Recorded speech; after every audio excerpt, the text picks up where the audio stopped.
Hello friends, welcome to Sugan's cookery. இன்றைக்கி நம்ம பார்க்க போகிறது ரொம்ப ஈஸியாக ஒரு 10 நிமிஷத்தில் பண்ணக்கூடிய ஸ்நாக்ஸ் ரெசிபி தான், ஸ்வீட் போண்டா.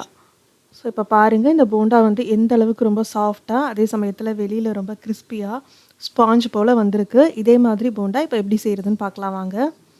அதுக்கு ஒரு மிக்சிங் பவுலில் 1 கப்பு மைதா மாவு. உங்களுக்கு மைதா மாவு சேர்க்க இஷ்டம் இல்லை அப்படின்னா நீங்கள் கோதுமை மாவு கூட எடுத்துக்கலாம். அது கூட பவுடர் பண்ண சர்க்கரை அரை கப்பு இட்லி மாவு. இது வந்து புளிப்பு சுவை தரத்துக்காக தான் நம்ம சேர்த்துக்கிறோம். சப்போஸ் உங்கள்கிட்ட இட்லி மாவு இல்லை அப்படின்னா நீங்கள் அரை கப்பு தயிர் சேர்த்துக்கலாம்.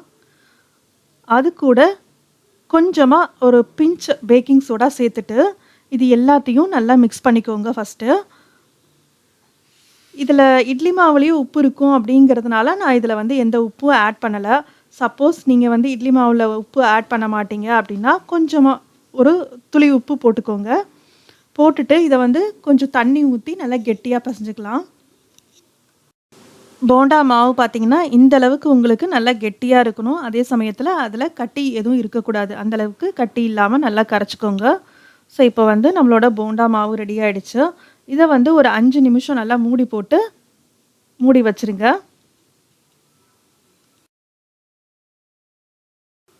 இப்போ ஒரு 5 நிமிஷம் ஆயிடுச்சு. பாருங்கள், நம்மளோட போண்டா மாவு ரொம்ப சூப்பராக ரெடி ஆகிடுச்சு. எண்ணெயும் நல்லா காஞ்சிடுச்சு. எப்போதுமே போண்டா செய்யும்போது எண்ணெயை வந்து மீடியம் ஃப்ளேம்லேயே வச்சுக்கோங்க. அப்போ தான் உங்களுக்கு போண்டா உள்ளேயும் வேகும், வெளியிலையும் உங்களுக்கு நல்ல ஒரு பொன்னிறமான கலர் கிடைக்கும். இப்போது சின்ன சின்ன உருண்டையாக அந்த போண்டா மாவை எடுத்து நீங்கள் எண்ணெயில் சேர்த்துடலாம். நம்ம வந்து பேக்கிங் சோடா அதெல்லாம் ஆட் பண்ணியிருக்கிறதுனால உங்களுக்கு நம்ம உருண்டையை போட்டோன்னே அது நல்லா புஃப்னு உப்பி பன்னு மாதிரி வரும். நம்ம மீடியம் ஃப்ளேம்லேயே வச்சு பண்ணும்போது தான் உங்களுக்கு வெளியிலையும் நல்லா வெந்திருக்கும், உள்ளேயும் உங்களுக்கு நல்லா வேகும். இல்லாட்டி வெளியில் தீஞ்ச கலர் வந்துடும், உள்ளே பார்த்திங்கன்னா வேகாமல் மாவு அப்படியே இருக்கும். இப்போ தேவைப்படும் போது அப்பப்போ லைட்டாக திருப்பி விடுங்க.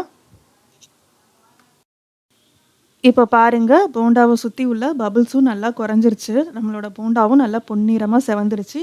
அப்படின்னா நமக்கு வந்து போண்டா நல்லா வெந்துருச்சு அப்படின்னு அர்த்தம். நம்ம வந்து இப்போ போண்டாவை எடுத்துடலாம். இது செய்கிறதுக்கு ஜஸ்ட்டு 10 நிமிஷம் தாங்க ஆகும். ஒரு டீ போடுற நேரத்தில் டக்குன்னு நீங்கள் இந்த ஸ்நாக்ஸ் செஞ்சு கொடுக்கலாம். உங்களோட குழந்தைங்களும் ரொம்ப விரும்பி ரொம்ப சூப்பராக சாப்பிடுவாங்க. இதே மாதிரி ஸ்நாக்ஸு நீங்களும் செஞ்சு கொடுங்க. உங்கள் குழந்தைங்களோட இந்த டைமை என்ஜாய் பண்ணுங்கள். இந்த வீடியோ பிடிச்சிருந்ததுன்னா வீடியோவை லைக் பண்ணுங்கள். மறக்காமல் நம்ம சுகன்ஸ் குக்கரி சேனலை சப்ஸ்கிரைப் பண்ணி வச்சுக்கோங்க. தேங்க்ஸ் ஃபார் வாட்சிங்.